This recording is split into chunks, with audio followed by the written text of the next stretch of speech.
Most people think respect comes from talking more, proving more, explaining themselves. But in reality, it works the opposite way. The more you try to prove your value, the less people feel it. Smart people understand something different. They don't rush to speak, they don't reveal everything, and they don't react to every situation. Because control isn't loud, it's quiet. And respect doesn't come from forcing attention. It comes from how you carry yourself when no one is watching.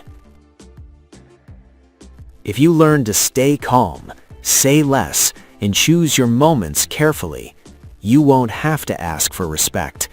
People will give it to you without you saying a word.